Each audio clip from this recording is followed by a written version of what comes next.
Hi everyone, I'm going to show you how to bone and roll whole loin of pork. If you're thinking about doing a little bit of home butchery, this is about as easy as it gets. There's nothing complicated about this. You can do it no problem at all, and all you'll need are a few simple tools, just a boning knife. Anyone wondering, this is a 5-inch curved, stiff-bladed Victorinox rosewood handle. My weapon of choice. I absolutely adore this knife. I've also got a 12-inch F-Dick steak knife. You probably do it without that. Keeping your tools sharp, I've got a 12-inch F-Dick polished steel. Excellent, keeps a nice edge on the blades. You're going to need some twine. Gold standard in the UK is this Henry Winning. I like the blue and white on pork, I think it looks good, but they're readily available on Amazon, any kind of butcher's twine. And I'll just do this in real time. There's nothing complicated at all.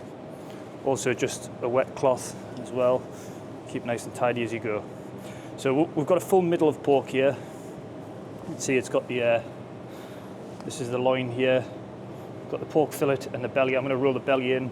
So there's going to be very little trimming to do off this. Be a nice big hefty joint, lovely centerpiece. Christmas is coming up. If anyone wants to give it a go, get yourself one of these. You can, I'm sure, do a good deal with your local butcher. Give it a go yourself. There's nothing complicated. PPE, I don't wear personally PPE. I just wear nitrile gloves, more as a convenience thing, keeps everything clean. If you're a little bit nervous, grab yourself a chainmail glove. I've been in the industry, this is my 21st year in the industry. PPE was around then, it just wasn't part of my journey. Learning my trade. I feel more comfortable without it. Try and mitigate any risks when I can. Obviously never cut towards your hands or your body. Don't take any risks. It works for me. So let's just get into this. First thing you want to do is just nick out this pork fillet. This couldn't be easier. Just follow these little rib bones down here. You're actually cutting onto a bone there, so you can't go wrong. Once you get onto that bone, you just want to twist your knife 90 degrees and run down the back of the bone, and this will come out. Very, very easy. Very easy. Just like that. We'll roll that back in so there's even less waste. Yeah. So you can probably see, make that out on the camera, there's a natural line that runs down here. This is the end of the ribs. And there's some cartilage bones. All you want to do is use this very, very tip of your knife just in there to break through them. You see that on camera? Just the end of these cartilage bones here, and then we'll take this piece out separate. Easiest thing I like to do is just to make sure you're starting from the very end. Don't sort of come in from the middle. It'll make life a lot harder. And we just want to loosen these ribs. I'm just going to sheet these out. So once they're started, you can always turn the joint, make your life easier. You want to work right to the end, right to the end. And these ribs stop 2/3 of the way down approximately, just over halfway maybe. And all we're doing is angling that knife in towards the ribs. And you see how that knife, there's no chance of it cutting towards me. I'm pushing this direction, so it's always away. So once they're suitably loosened, where the pork fillet was, we've got some flat bones. They're about so big. All you need to do is run your knife over the top of them. Just expose them, and then just keep the knife flat all the way down there and right to the end again. Now you can take long strokes all the way across,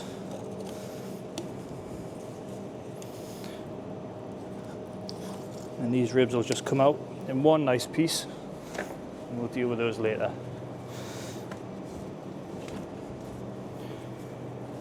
So now we've just got these little cartilage bones. Again, we're just going underneath them, work right from the end, and they'll just roll off See that cartilage bone there? They'll just come out all the way to the end, just under that bit there, like that. A little bit of meat on there, we can trim that off afterwards, not a problem. Then for trimming, it's really down to yourself how much you want to trim off. Sometimes you get a little bit of the tips of the backbone on there, so I like to square the very end of the loin off. Again, we'll trim that off afterwards. And I like to take a bit of this chain muscle off, which is the muscle that runs along the top. Just nice long strokes, confident with it. You can always put any miscut, you can put right, it's not a problem. And that's now boneless completely. So what we want to do is roll this over. And I'm going to roll most of the belly in. So we'll just roll that over, and we're looking for this line down here.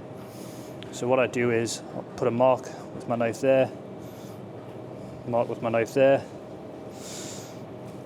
and see, and there, and just join those cuts up, and I'll use my steak knife here, and that will come off nice and easy. We'll trim that up. I mean, you could get some nice belly slices off that. I'll probably trim that up for sausage off camera. Now we're just looking for uniformity when we're rolling this. You can see this little pad muscle here. What that does is it sits this end up proud, so I like to scoop that out. Just like so. And that's giving us a more uniform shape. When we roll that, you see, nice and uniform. It's going to cook perfectly all the way through. And one final little thing, we'll clean this pork fillet up. And just use your fingers. There's a little chain muscle that runs down the side of it. Pull that off. And some of this fat here, or if you've taken a little bit of the bones on there, you can just trim those up. And then from the thick end to the tail, cut all the way through and stop just in the last sort of inch. And what that'll do is it'll give us that uniform shape. I'm just going to lay that in the middle there. I'm going to roll that into the joint. Okay. So that's now ready for rolling. Just bring that together nicely. It's time for our butcher's twine. And sit that in a little dish there so it rolls freely. For rolling, I like to start roughly in the middle. I'm not too precious about the strings, as long as they look good enough for a customer to want to buy it. I'm more than happy. So I start in the middle, and this is just a basic slip knot. If anyone's interested, I can do a video, not a problem. There's also quite a few good videos already out on YouTube. But if you want to see how I do mine, not a problem, please leave a comment. I'll certainly do that for you. And then what I'll do is one on each end. And the reason I do that is it's even pressure when rolling. You don't want to roll one side and this end bulge out. Just keep an even pressure as we roll it. And these strings are, oops, too much force there. These strings are tight, but you don't want to absolutely strangle the meat. Just pressure enough that if you try and move that, you can't with your finger, or you can't easily move it, I should say.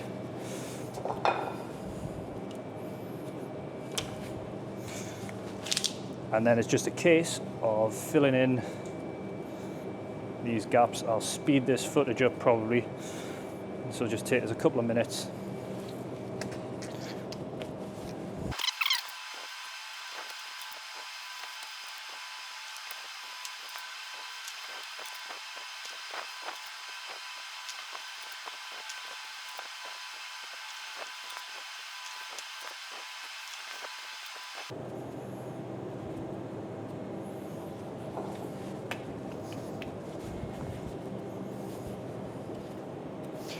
That's that joint all strung up.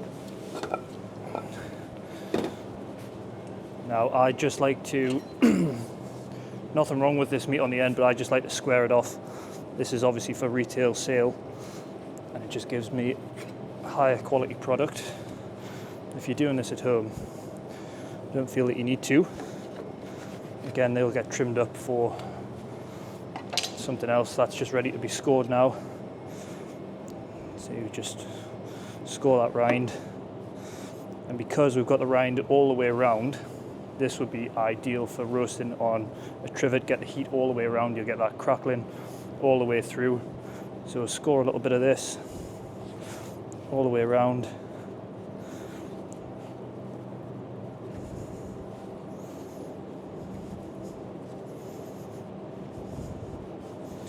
Just cut a little joint off, see our work. And there you go. That's it there. You can see that pork fillet we rolled in. Lovely clean cut. No raggedy edges. It's pretty much perfect, ready for the oven.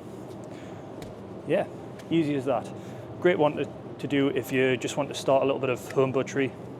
If there's anything you'd like to see, please do leave a comment. I can show you anything you want. Like I say, I've been in the industry for, this is my 21st year, so I've been around, and hopefully I can show you anything that you'd like to see. So thanks for watching, and hopefully see you again.